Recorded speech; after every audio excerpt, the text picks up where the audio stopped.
The 11-minute-long video was released on Sunday the 14th. It begins with some of the 276 Chibok girls paraded in front of the camera. This masked man claims to be Abubakar Shekau's successor. At one point, he gives one of the girls a chance to speak. According to the spokesman, some of the girls have since married Boko Haram fighters.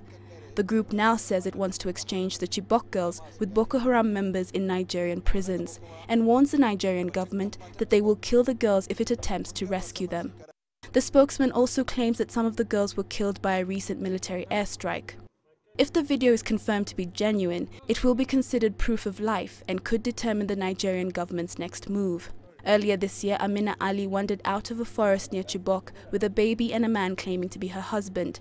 According to Nigerian authorities, she was the first of the Chibok girls to be freed after 2 years in captivity. The armed group abducted 276 students from the government girls' secondary school in Chibok on the night of April 14, 2014. 57 managed to escape during the abduction. The release of this disturbing video comes after ISIL replaced Abubakar Shekau as leader of the militant group. However, Shekau claims he's still in charge. Catherine Omwando, CCTV. Well, let's get more details on this now from CCTV's Deji Badmus. He joins us live from Lagos. Deji, we know, of course, that the government is saying that they've been in touch with Boko Haram over the missing girls. What more can you tell us? Do we know exactly what being in touch means?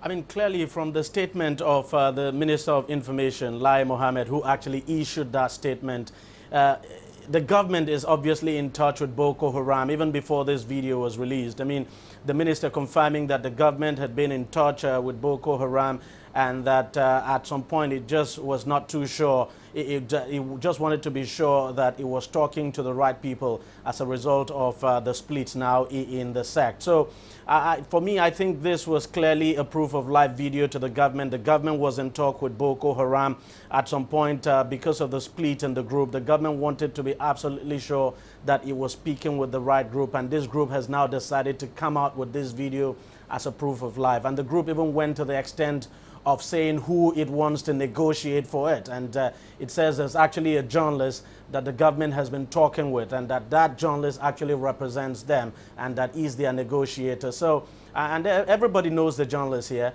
Clearly, there's no question at all that this is a proof of live video. And from the minister's statement, it appears talks must have been going on even before this video was released. So when you say, Deji, that this is a proof of life video, does that mean this video, that this video's authenticity has been confirmed? I mean, one of the sort of ironies is that this video seems like a very strong demonstration of Boko Haram's power and control, and that would contradict with the idea that the Nigerian government has defeated large groups of Boko Haram and taken back land from the group.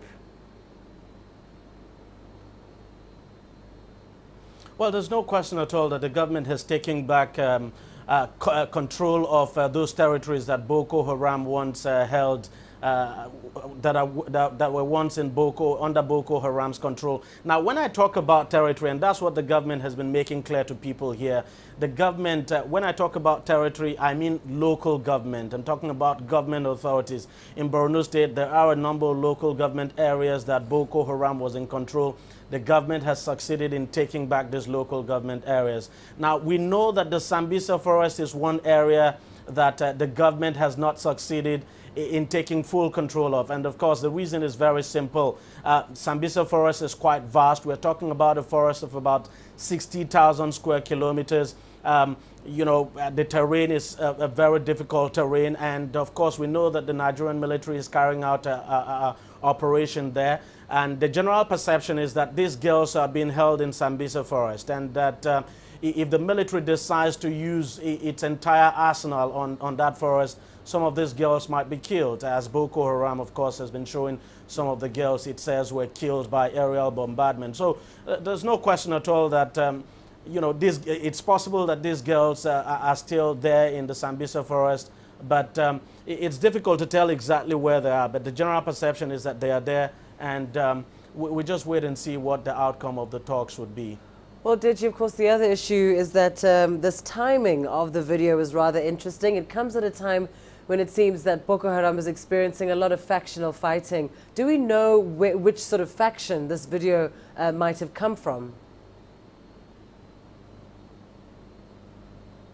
I think it's pretty clear from what that individual in the video said. He represents the faction of Abubakar Shekau. He made it very, very clear that he represents the faction of Abubakar Shekau. And it's one of the reasons why I think that faction decided to release this video so that the government can actually understand that it is actually in custody of these girls, because it would appear that the government, because of the splits now in Boko Haram, the government at some point was not too sure which of the factions now actually had the girls, and the group of Abubakar Shekau has now come out openly to say it has the girls, not just saying that it has the girls, but also showing a video of these girls. So no question at all that it is actually the faction of Abubakar Shekau that has released this video. But we do not know if the other faction now of Al-Banawi actually has custody of some of the girls. We do not know.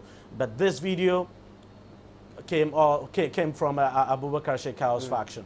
Well, thank you for that update. Deji Badmus, live for us there in Lagos.